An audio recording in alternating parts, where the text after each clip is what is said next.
arn.eu. Pamiętacie może, kiedy Archon rozpakował dla was replikę Lancera z Gears of War? Nadszedł czas na coś podobnego. Dziś przyjrzymy się z bliska replice Portal Guna z gry, której przedstawiać chyba nikomu nie muszę. Podobnie jak w przypadku Lancera jest to replika w skali 1:1, wykonana przez firmę NECA. Logo Valve na pudełku sugeruje rzecz jasna, że jest to produkt licencjonowany. Tak wygląda sam karton. I lada moment dobierzemy się do jego zawartości.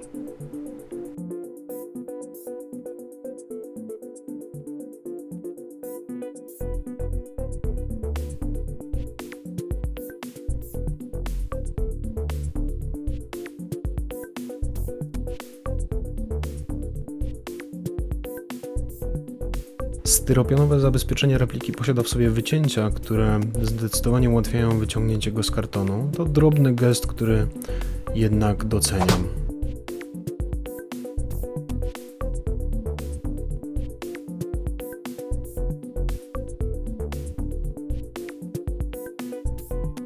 Samo urządzenie wykonane jest rzecz jasna z plastiku i nie należy do najcięższych. Choć bardzo chciałbym wam być w stanie powiedzieć, ile dokładnie waży, to jednak moja łazienkowa waga nie zarejestrowała nawet faktu, że spoczywa na niej Portal Gun. To też będziemy musieli poprzestać na stwierdzeniu, że jest lekki.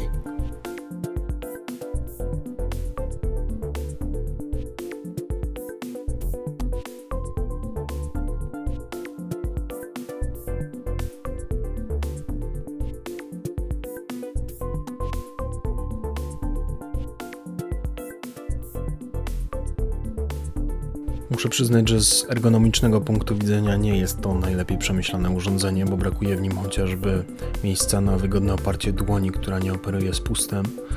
No ale musimy pamiętać, że jest to replika bazująca na modelach wyciągniętych z gry.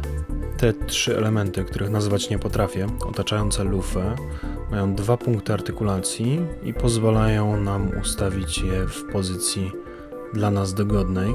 Gdybym robił recenzję, a nie unboxing, prawdopodobnie stwierdziłbym, że jest to najsłabiej wykonany element repliki. Widać trochę nierówności na materiale, nic tragicznego, ale jednak odstaje nieco od reszty. Dla super ciekawskich, instrukcja, którą znajdziemy w pudełku, nic ciekawego, wszystko znajdziemy również na zewnątrz opakowania. Tu natomiast widzimy uchwyt, który daje nam dostęp do po pierwsze spustu, a po drugie pod kciukiem znajduje się przełącznik, który pozwala nam zmieniać kolor portalu z niebieskiego na pomarańczowy i odwrotnie. W tej okolicy znajduje się również miejsce na baterię. Te trzy przewody, które biegną wzdłuż tego, co możemy chyba nazwać komorą, wykonane są tak naprawdę z elastycznego plastiku, co pozwala im utrzymać nadany kształt.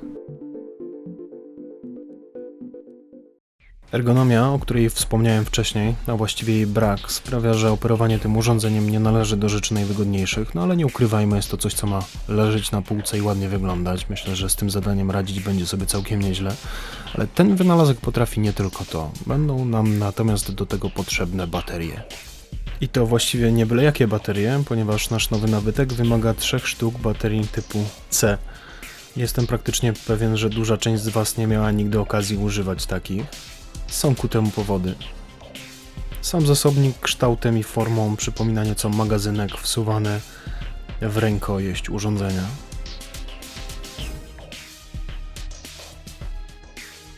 Zabierzmy teraz to wszystko do domu, gdzie będziemy mogli bliżej przyjrzeć się efektom świetlnym.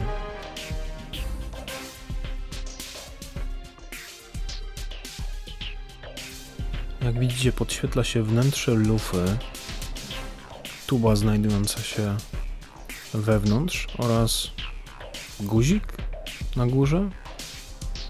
Kciukiem możemy zmieniać kolor podświetlenia. Mam wrażenie, że niebieski jest nieco intensywniejszy, ale może to tylko moje wrażenie. Ale mamy też 3 czerwone diody, których nie pamiętam z gry i właściwie pamięć najwyraźniej jednak dobrze mi służy, bo w grze, jak widzicie, nie było żadnych dodatkowych choinkowych świecidełek. Ale jak sami widzicie, światło z nich jest na tyle intensywne, że możemy bawić się nie tylko w obiekt testowy, ale również w naszego ulubionego myśliwego z kosmosu.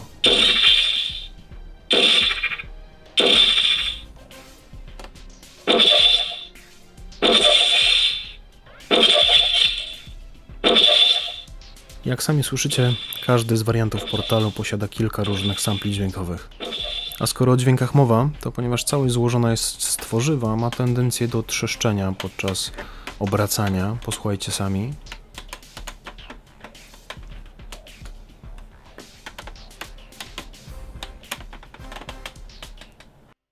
Czy jestem zadowolony z zakupu? Jestem. Chętnie dokupię do tego pomarańczowy kombinezon i pójdę kiedyś na jakieś halloweenowe party przebrane za jedną z ofiar GLaDOS, zakładając rzecz jasna, że ktoś kiedyś zaprosi mnie na jakieś. Ja jestem Grem, a wy oglądaliście właśnie materiał na oren.eu. Do zobaczenia następnym razem. Trzymajcie się, cześć.